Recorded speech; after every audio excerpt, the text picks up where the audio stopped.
Do you believe in forgiving or forgetting? Are you ready for a shocking truth? Yesterday, I was the only grandchild who didn't get a toast at my own grandfather's 90th birthday, and by midnight the man who runs this family was calling me in tears, begging me to delete one picture. I sat there at that banquet table, listening to the endless string of stories about each of my siblings, how Paige was such a devoted daughter to Grandpa, how Ryan was the one who always brought him laughter, how even our cousins had memories that everyone clapped for. And when it was my turn, there was nothing, not even a token acknowledgement, just a quick move of the microphone to the next person. In that moment, something inside me hardened, but instead of causing a scene, I forced a smile, reached for my phone, and snapped a wide shot of the tribute table at the front of the room. The picture looked harmless enough, just a collage of old photos, the cake with the number 90 on top, and a few framed documents that someone thought would make the table look more official. I didn't caption it with anything dramatic. I simply posted it to the family group online with a plain, "Happy birthday, Grandpa. So grateful for him." That was it, nothing more. I wasn't bitter in the post. I wasn't trying to embarrass anyone, but an hour later, I had my phone buzzing in my lap, and it was my Uncle Mark, the one who controls every family decision, his voice cracking as he demanded that I delete it right away. At first, I thought it was about privacy, like maybe someone didn't want their face shown, but his tone wasn't about that. He sounded scared. He kept repeating phrases like, "You don't know what you've done, and this could create problems you don't understand." I asked him calmly what problems a simple family photo could possibly cause, and he dodged every question, just circling back to "take it down now." I didn't raise my voice, I didn't argue, but I also didn't delete it. I just told him that since it was in the private family group, I saw no issue, and then I hung up. What he didn't realize was that I had already saved the photo to multiple folders, emailed it to myself, and checked the timestamp so that no one could accuse me of manipulating it later. Years of working in compliance taught me one thing: documentation beats drama. And while everyone else was busy with cake and speeches, I had the first piece of evidence without even knowing what it meant yet. Still, the more I looked at that picture, the more something gnawed at me. In the background of the photo, behind the cake, there was a framed page that looked like an official document. At first, I thought it was just a certificate of some kind, but when I zoomed in, I noticed it wasn't a birthday card or a photo. It was a notarized paper with my grandfather's name on it. The title read Trust Amendment, and the date scrawled across the top stopped me cold because I remembered it all too clearly. That was the week Grandpa had been in the hospital after his stroke, barely able to hold a pen, let alone sign something that legally changed his entire estate plan. My stomach dropped. I remembered the doctors explaining that his motor skills were compromised, that his memory was spotty, that we needed to be patient as he recovered. And here, in plain view for everyone to see, was a legal document supposedly signed during that exact same stretch of days. I stared at the photo on my phone, my pulse climbing, realizing that my uncle hadn't panicked about a harmless group post. He panicked because I had accidentally taken a picture of the very thing he needed to keep buried. I didn't say anything at the dinner, didn't confront anyone, didn't even hint that I had noticed. Instead, I decided to let the silence work for me. I went back to my post and made a tiny edit. I added a thank you line to Marisol, the aide who had been taking care of Grandpa for years, always buying small things out of her own pocket, never once recognized. I wrote, "Special thanks to Marisol for everything you do, often without credit." I knew it would irritate Mark because he hates anyone pointing out where he falls short, and sure enough, within minutes I got another message, this one curt and angry, demanding to know why I was creating issues. The irony is that I wasn't creating anything. The issues were already there. I had just snapped a picture of them. That night, while everyone else was probably uploading their cheerful little posts about cake and speeches, I sat in my apartment, scrolling in and out of that single photo, zooming closer to the stamp in the corner of the amendment, noticing how uneven the signature looked, and reminding myself of one simple truth: when people beg you to hide something, it's usually because that something is more powerful than they want you to believe. By the time I went to bed, I knew I was holding a thread that, if pulled, could unravel everything my uncle had built. And the best part? I hadn't lifted a finger in anger, I hadn't made a scene, I hadn't raised my voice. All I had done was smile, snap a photo, and leave. He had revealed the weakness himself by panicking, and all I had to do now was follow the trail. So when he called me again the next morning, his tone shifting from angry to desperate, almost whispering that I didn't understand how complicated things were and how it would be better for everyone if I just deleted the post. I didn't answer directly. I let him sweat, because I had already realized the truth. This wasn't about me embarrassing the family. It was about me holding the one piece of proof that could expose what he had done. Do you know your true worth when your name has been erased not only from a toast, but from the very paper that decides who your family really values? That was the question I was left with as I shut off my phone, and I already knew the only way to get the answer was to keep digging.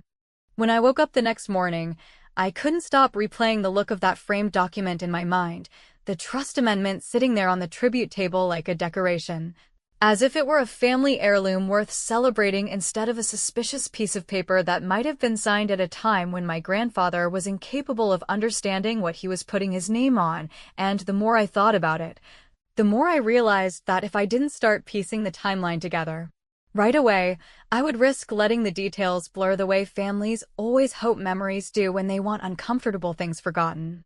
I opened my laptop, pulled up my calendar, and wrote down every single date I could remember.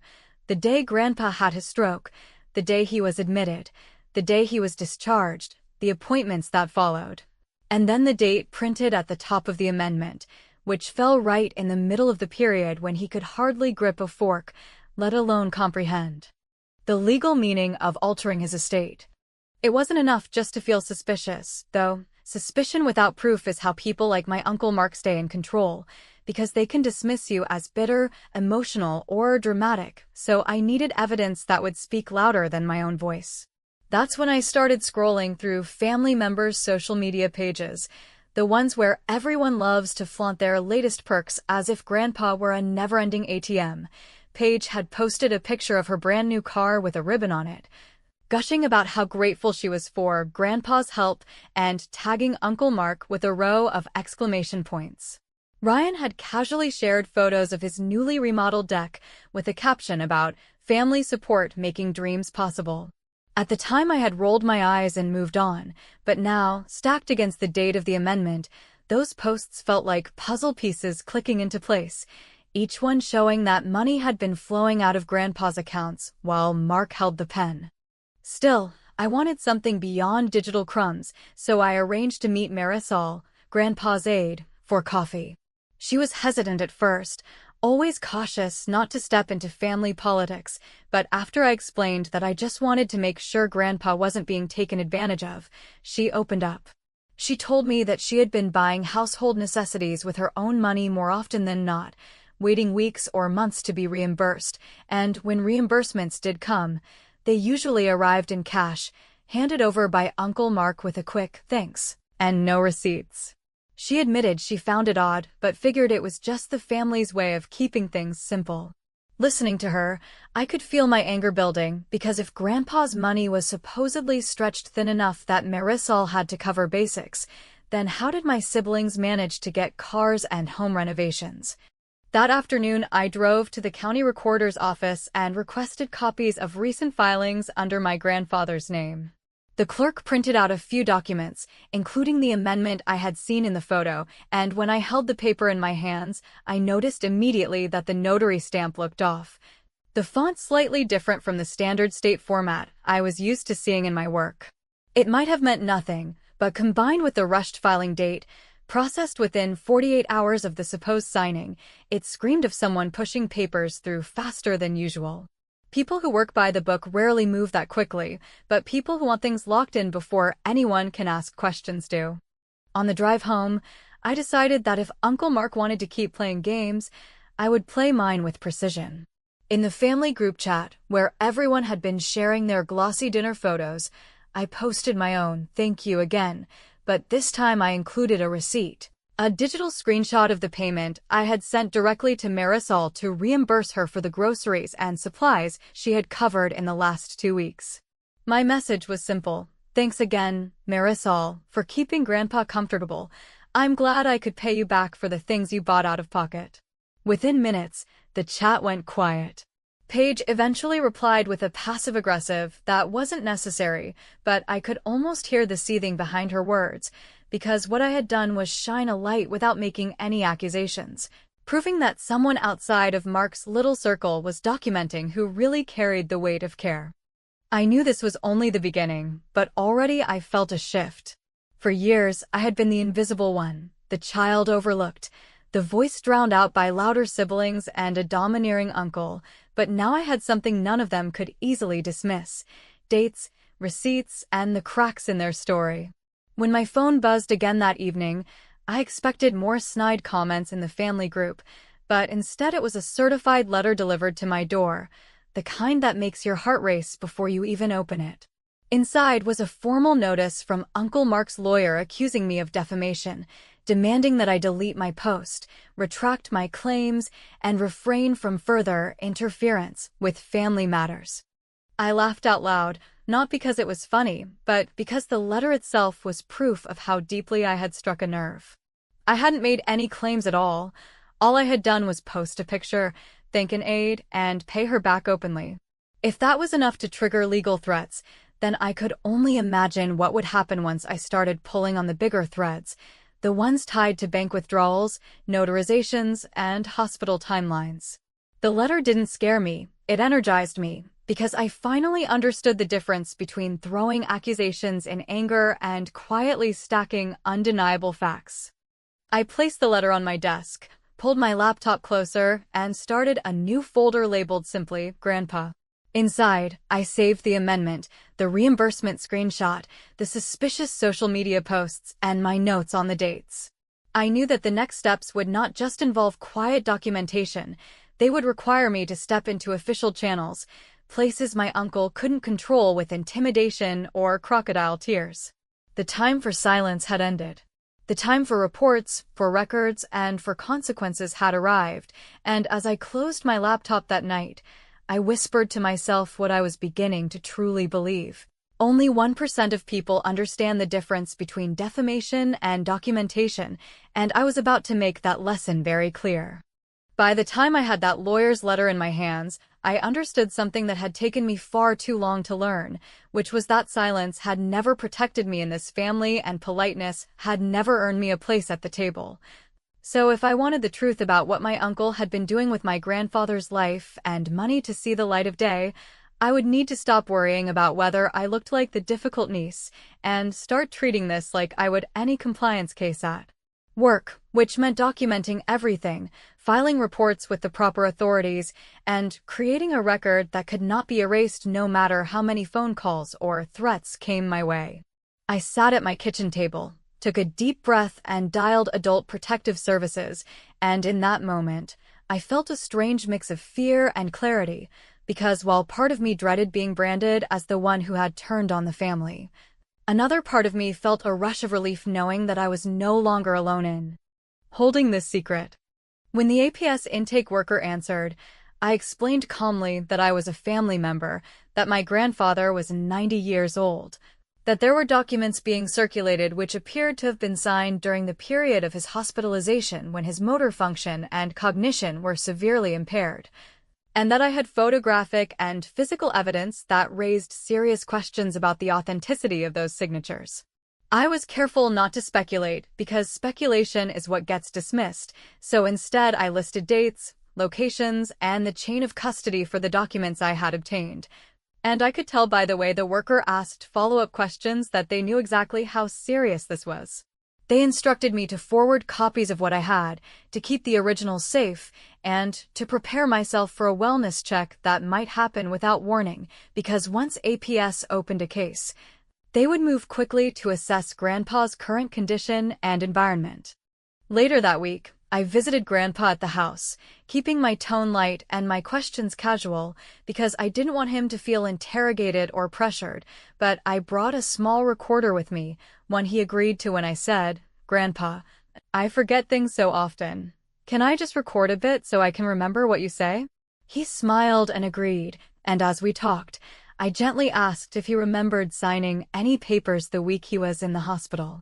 He shook his head and said he didn't think so, because he barely remembered eating during that time, and when I mentioned the notary Brent, he furrowed his brow and said, "Oh, the guy with the stamp. He was around once, but not that day." His voice was calm, but his words were enough. I didn't need a smoking gun, I needed consistency, and now I had Grandpa's own recollection, however foggy, pointing away from the narrative Uncle Mark had been spinning. Of course, Mark couldn't let things sit. He flooded my phone with messages, some written in a tone of forced politeness about family unity, others sharp and cutting, accusing me of meddling and trying to cause trouble for an old man who deserves peace. My Aunt Denise, ever the messenger, called me with her usual line, "We need to keep this in the family, Leah. Airing things outside only hurts everyone," as if the real damage hadn't already been done by Mark's manipulation. What none of them realized was that every word they sent me, every voicemail they left, every text that dripped with pressure and intimidation, I was collecting and forwarding to APS along with the lawyer's letter, because intimidation is evidence. And I wanted a record so airtight that even the slipperiest excuses wouldn't get through. I also made an anonymous call to the state Medicaid fraud unit, something most people in my family wouldn't have even thought of. But I knew enough from my job to understand that if Mark had been billing for home care hours or expenses that didn't exist while simultaneously funneling Grandpa's money into gifts for his favorite children, then there was more at stake than just family inheritance squabbles. There could be financial crimes involving state funds. I didn't have to prove it. I just had to provide enough red flags for the investigators to connect the dots, and believe me, the dots were practically glowing. The pressure on Mark must have been mounting, because out of nowhere, I received a voicemail not from him but from the compliance office of the Regional Care Network where he did consulting work, a polite but firm message asking me to call them back regarding concerns you may have raised. I hadn't even contacted them yet, which meant APS or Medicaid already had, and that realization gave me the kind of satisfaction no toast or acknowledgement at a family dinner could ever match, because for the first time, the system that had always backed Mark with polite applause and whispered approval was starting to turn its gaze in my direction, not because of my charm or my pleas, but because of hard, undeniable evidence. That night, I sat with the stack of documents, the letters, the texts, the recorded conversation with Grandpa, and I thought about how often I had been dismissed as paranoid, dramatic, or too sensitive, and I realized that all along. The only difference between being dismissed and being heard was having a record that no one could ignore. I didn't feel like a hero, I didn't even feel triumphant yet, but I did feel steady, as if I had finally shifted from being a niece caught in family drama to being a witness building a case, and once you shift into that role, there is no going back. When I closed my laptop and set my phone on the table, I whispered to myself a phrase that had become a mantra: report, record, repeat. Every document, every date, every contradiction, I would report it, I would record it, and I would repeat the process until the truth was louder than Mark's control. Because in the end, silence had erased me from the family story, but documentation was going to write me back in, one careful page at a time. And as I stared at the blinking light on my recorder, I couldn't help but smile, because I knew exactly what was coming next, and it was bigger than a lawyer's letter or a family scolding. It was the beginning of the collapse of Mark's carefully built image, and he had no idea how close it already was to falling apart. The first time I realized just how fragile my Uncle Mark's reputation really was came not from anything I uncovered in a hidden drawer or whispered about behind closed doors, but from the fact that people who had always looked at him with respect, his church friends, his Rotary colleagues, even the business associates who had once boasted of his sharp mind, began to quietly call me, not with accusations, not even with sympathy, but with careful questions about what exactly was going on with Grandpa's finances, as if they had sensed for years that something wasn't right but had never dared to admit it until they saw the cracks in his facade widening faster than he could patch them. I understood immediately that reputation is not destroyed by one dramatic blow but by 1,000 small doubts, and once those doubts begin to spread in the right circles, no amount of charm or intimidation can stop them. I spent days preparing what I started to think of as the packet, which wasn't flashy or exaggerated but simple, chronological, and damning in its clarity. Inside were screenshots of the photo I had posted showing the trust amendment on the tribute table, copies of the amendment itself from the county recorder's office with the rushed filing stamp, a timeline of Grandpa's hospitalization dates contrasted with the supposed signing, and, most importantly, evidence that Brent, the notary whose seal appeared on the amendment, had been photographed at a Rotary luncheon 2 counties away at the exact time he was allegedly present to witness Grandpa's signature. These weren't emotional pleas or dramatic accusations. They were hard facts, arranged in a way that even someone with no legal background could follow. And when I sealed each packet into an envelope addressed to the compliance officer at the Care Network, the church board secretary, and the Rotary ethics chair, I felt a calm determination that was far stronger than any fleeting rush of anger. The effect was almost immediate. Uncle Mark walked into church the following Sunday expecting his usual parade of handshakes and nods, but instead he was met with cautious glances and the kind of hushed side conversations that a man like him notices instantly, because he thrived on being the center of admiration. Paige later texted me in outrage, accusing me of ruining the family brand and demanding to know why I couldn't just let Grandpa live in peace, as though my pointing out a forged amendment was the real violation rather than the act of trying to rob an old man of his autonomy. Ryan stayed quieter, sending only a short message about how things were getting messy and maybe I should let it go, but even his reluctance was telling, because for once he wasn't defending Mark, he was distancing himself, and in families like ours, silence is louder than loyalty. Meanwhile, I played my moves with precision. On my public social media, I didn't rant or throw accusations.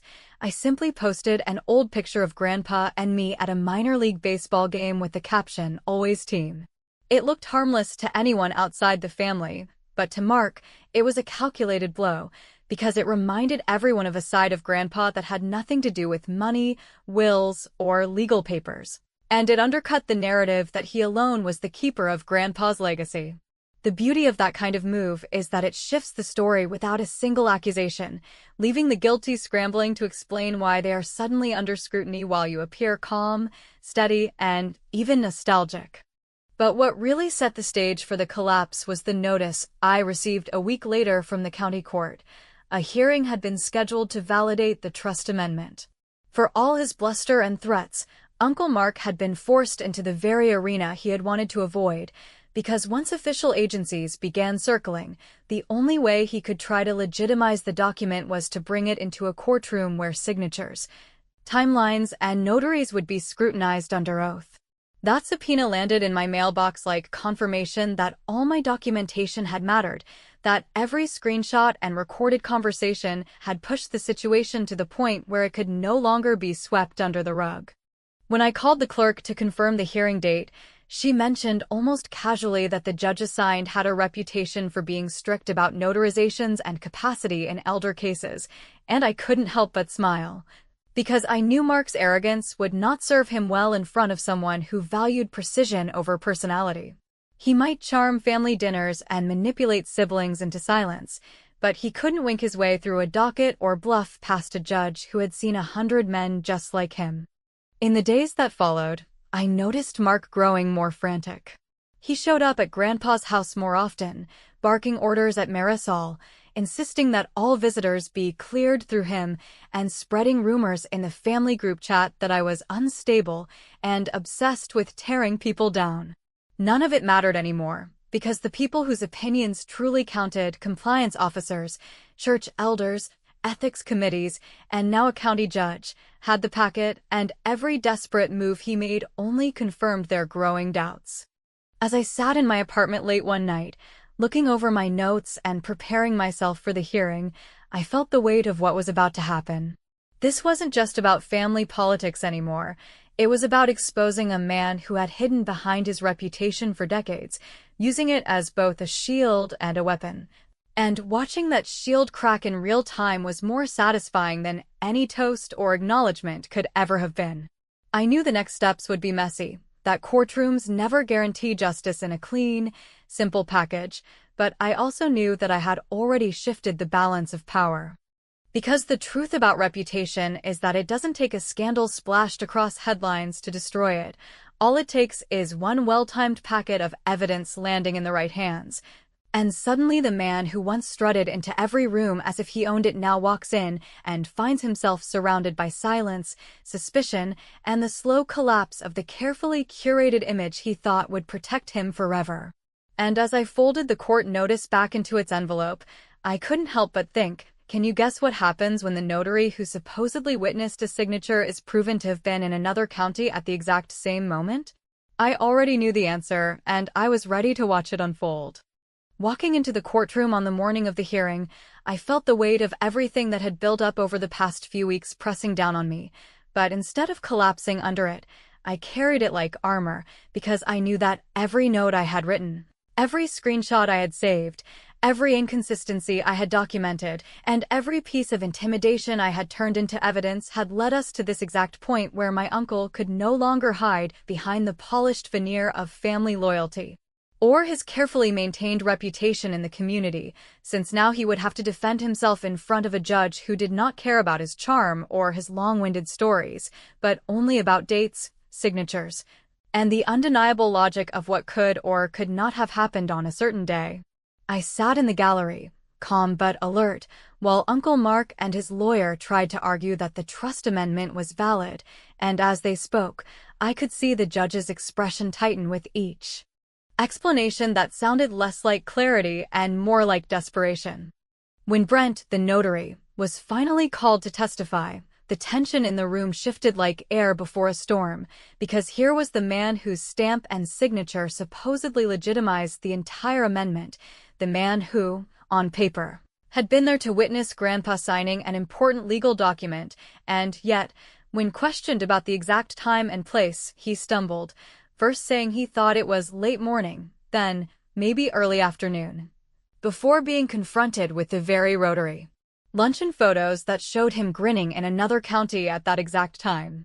Watching him shrink on the stand as the judge pressed further was like watching the final thread of a lie unravel in real time, and although I knew better than to smile or gloat, inside I felt the rush of victory that comes when you realize the truth has finally pierced through the fog of manipulation.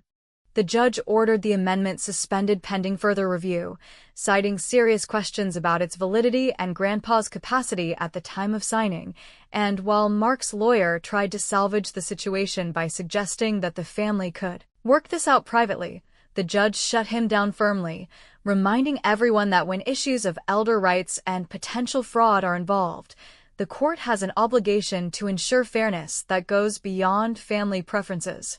In that moment, I realized that all of Mark's usual tactics, the intimidation, the emotional appeals, the carefully constructed facade, had no power here, because once a court steps in, the game is no longer about who can shout the loudest, but about who can produce evidence that actually holds up under scrutiny. As the hearing concluded, APS representatives confirmed that they would continue their investigation, and the Medicaid fraud unit had already requested financial records tied to Grandpa's care, which meant that Uncle Mark's carefully balanced tower of lies was about to face pressure from multiple sides at once. To make matters worse for him, the regional care network where he had enjoyed consulting prestige quietly asked him to step back from committees, citing pending legal matters, and the church elders, who had always nodded along to his stories, began distancing themselves as whispers of impropriety spread through the congregation. Watching the erosion of his public image was almost as satisfying as the courtroom win, because it proved what I had believed all along. Reputation built on manipulation may look unshakable, but it crumbles quickly when people finally see the truth. What mattered most to me, though, was Grandpa. After the hearing, I met him with a simple takeout dinner and a crossword puzzle, and instead of talking about court or money, we talked about baseball, about old neighbors, about things that made him laugh. Then I showed him a letter I had drafted, not complex or heavy, just a straightforward statement appointing a neutral fiduciary to manage his finances and listing Marisol as his preferred contact for daily needs, and with the court officer present, He signed it easily, without confusion, without hesitation, because in that moment he understood perfectly that it meant his life would no longer be controlled by the man who had tried to erase everyone else. That quiet signing was more powerful than any dramatic scene could ever have been, because it restored his dignity and his autonomy, and it reminded me that sometimes the most meaningful victories are not shouted in triumph, but lived in peace. What my family never knew, and what I never told them outright, was that the frantic phone call Uncle Mark made the night of Grandpa's birthday party, the one where he begged me to delete the photo, had already been pointless, because by the time he dialed my number, I had already backed up the picture, sent copies to myself, and begun the process of compiling everything into a file I would later forward to APS, the compliance office, and eventually the court. His begging me to erase it was never about the photo itself. It was about his realization that I had seen what I was never supposed to notice, that I had stumbled onto the one detail he had overlooked in his arrogance, and that my habit of documenting everything meant I was the worst possible person for him to underestimate. In the end, the panic he showed in that first call was the moment he lost, because once fear cracks through the voice of someone who has always controlled the narrative, it tells you exactly where to press. Now, when I look back on it all, I don't think about the humiliation of being the only grandchild ignored at the birthday dinner, or the sting of hearing silence where a toast should have been, because those wounds, while painful, were also the spark that pushed me to stop tolerating erasure and start building my own record of the truth. I think instead about the way justice felt when it arrived, not in some dramatic movie scene, but in the steady voice of a judge pointing out inconsistencies, in the quiet shame on a notary's face when his lie collapsed, and in the relief of an old man finally knowing that his future was safe from the greed of those who had tried to control him. So yes, I broke every unspoken family rule, I exposed secrets that were meant to stay hidden, and I shattered the illusion of unity that had allowed my uncle to operate unchecked for so long. But I did it not out of spite or vengeance for being left out of a toast, but out of a determination to ensure that the person who mattered most, my grandfather, was protected. And while the family chat remains bitter, with Paige throwing barbs and Ryan staying mostly silent, I no longer care, because I learned something invaluable. True worth isn't measured by whether you are applauded at a dinner or included in sentimental speeches, but by whether you have the courage to stand up when it matters most, even if it means standing alone. In the end, my uncle lost not because I yelled louder or because I fought dirtier, but because I played smarter, and because I understood that in a family where silence had always been used as a weapon, the most powerful move I could ever make was to document, expose, and let the truth speak for itself.